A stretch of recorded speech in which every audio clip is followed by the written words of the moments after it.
So we were talking about the employee pension scheme and employee deposit linked insurance. So apart from employee provident fund and employee pension scheme, another important benefit that is provided under EPF Act is employee deposit linked insurance, and 0.5% of your basic plus DA plus retaining allowances is deducted.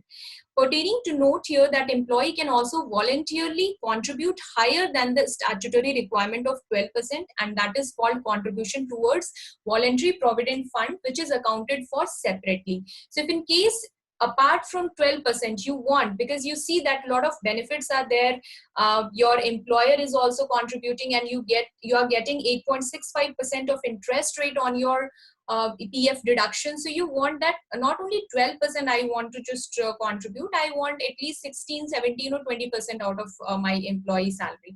But remember this part that if you are contributing more than 12%, that doesn't mean that employer is also liable to contribute more than 12%. Employer would be contributing 12% only your contribution apart from 12% would go to the voluntary provident fund, but the total amount that your is getting accumulated in the EPF, that would get interest rate of 8.6%. So coming to the next slide. Under EPS, when I'm talking about employee pension scheme, contribution is payable out of employer share of PF and no contribution is payable by employee. So when employee pension scheme at the rate of 8.33%, it is just that employer is contributing to the EPS account, but employee's total amount go to the EPF only. There's no amount goes to the EPS. So EDLI, employee deposit link insurance, 0.50 and 8.33% goes to the employee pension scheme, that is done by the employer side.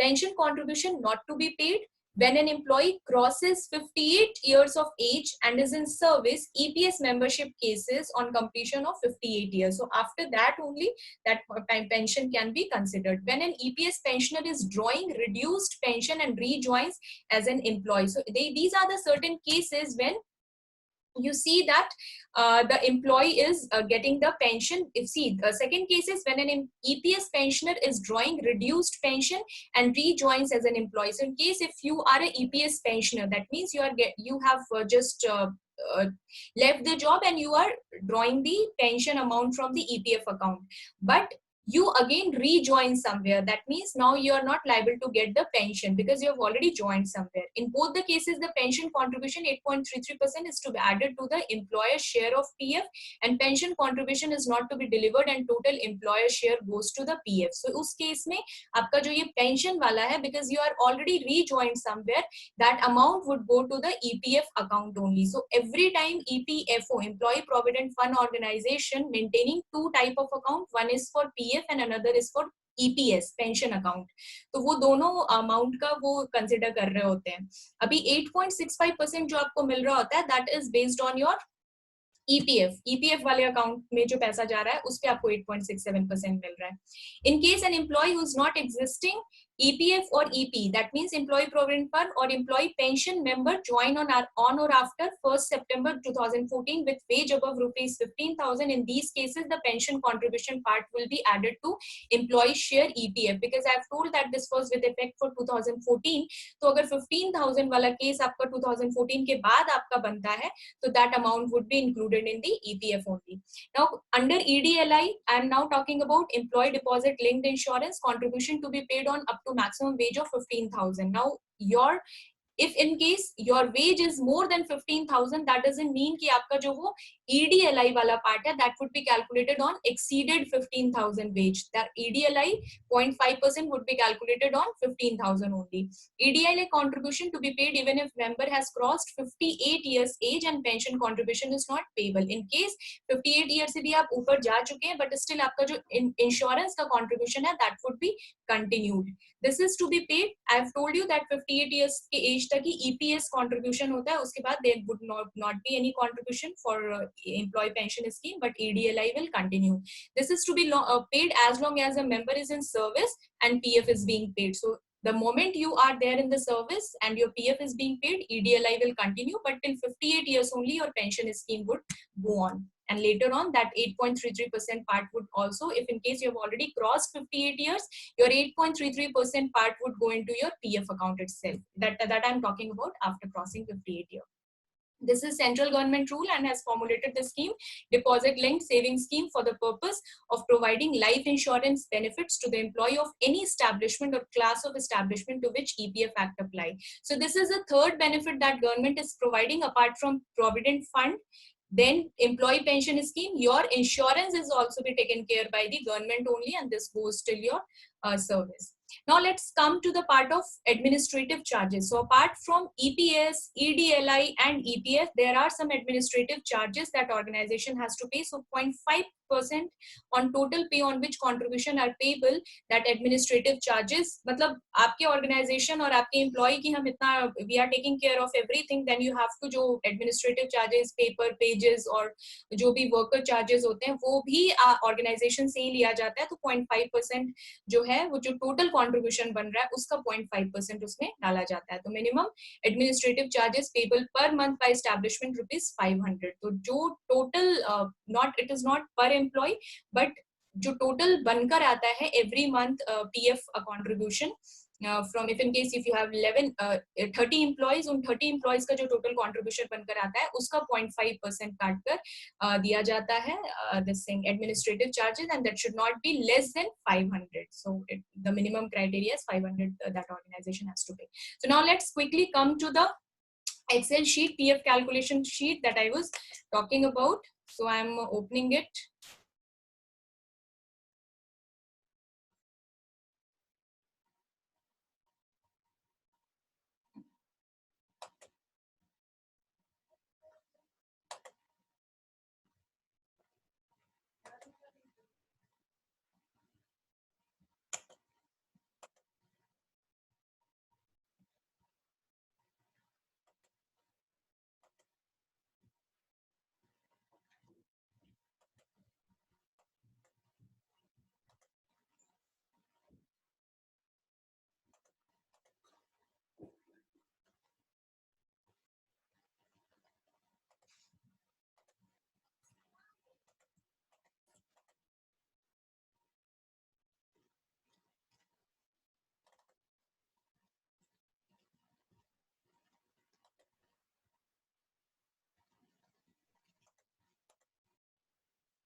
So I hope the screen is visible to all of you.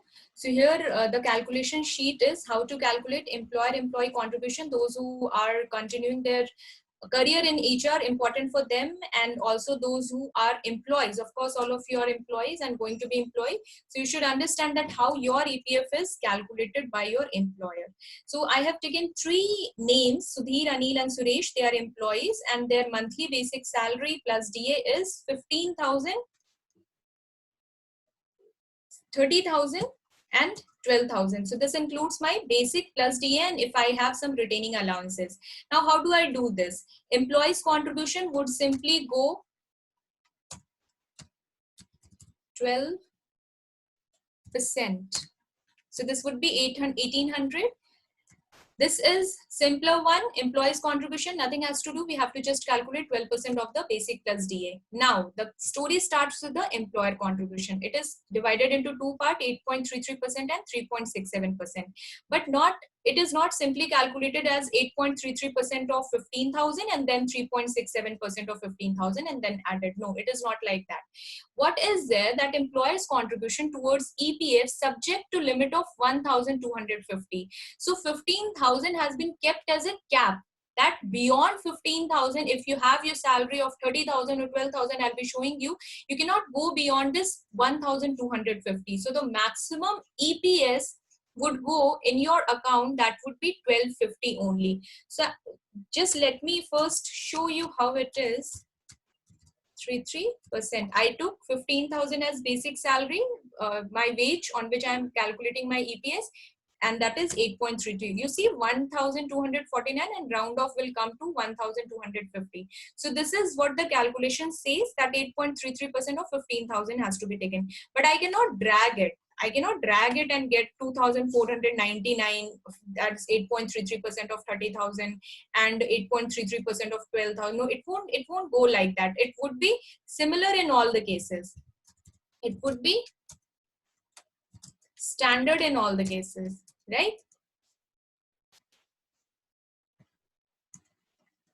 So now, how do we calculate it? If I have kept it standard 1,250, if I have kept it standard, then employer contribution toward EPF. Now, if my employee's contribution has already gone to, I need to just get this 12%. This should be equal. Employer's contribution and employee contribution amount should be equal. So if I have already taken 1,250, what do I need? I just need to minus it from 1,800.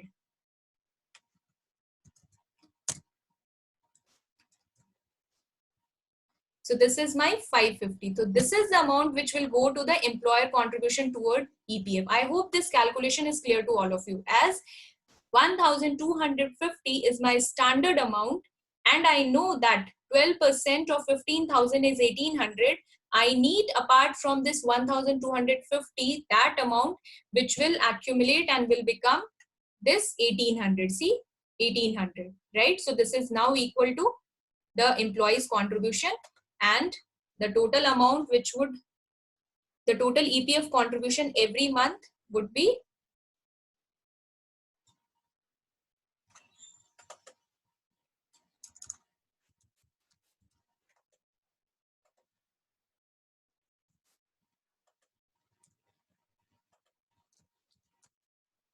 3,600, right? So this is employee's contribution, and these two are employer contribution. So this goes like this only. Let me drag it because I have to just take 12% of the basic wage. So here it is 3,600, 12% of 30,000. If I have taken below than 15,000, 12,000, and then I will just minus it. 36 minus 250, and same here.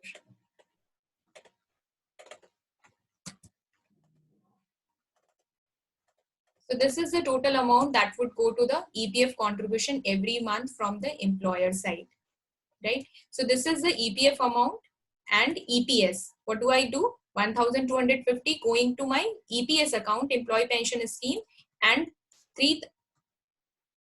550 from employer side plus 1,800 from employer side is going to the EPF scheme. So this is how it is about.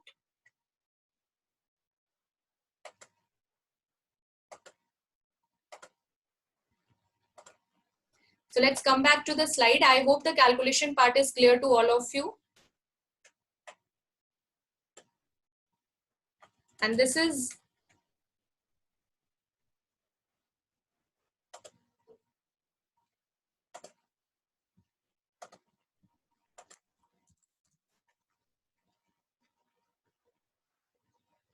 let me take you to that government news as well.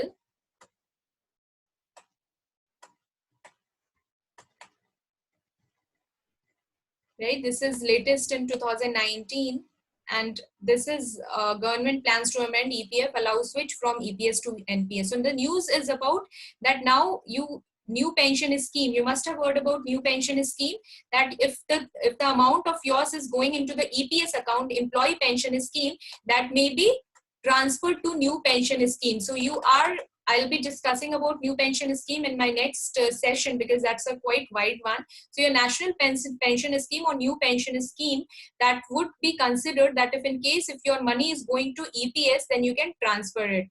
And the new definition of wage is likely to impact EPF contribution of those employees whose basic salary is currently less than rupees 15,000. Right. So this is the same news that I had shown you into the slides.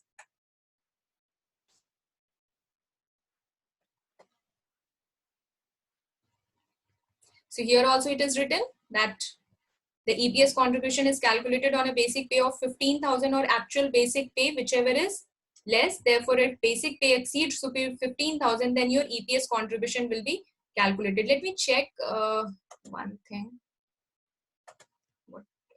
For lower one, yes, yeah. Here you have to actually, because it is 12,000. That's what I was thinking. Something has happened. This is your 8.33%, right? So whichever is less. So in case if it is more than 15,000, then you will be calculating on simple 1,250, and in case it is lower than 15,000, then you have to take the actual basic wage, and then you'll be calculating 8.33% of that particular wage. I hope this cap is clear. 15,000 is a maximum wage on which EPS can be calculated. If it is lower than 15,000, then you have to calculate 8.33% of that particular wage. And accordingly, you'll be deducting it from the employee share, that is 1,440 minus 999, and that would become your employer's contribution. So I hope this calculation is clear to all of you, and this is the simple way, and you can get to know that your amount is going to EPS and EPF. So let's come back to the slide. Yeah.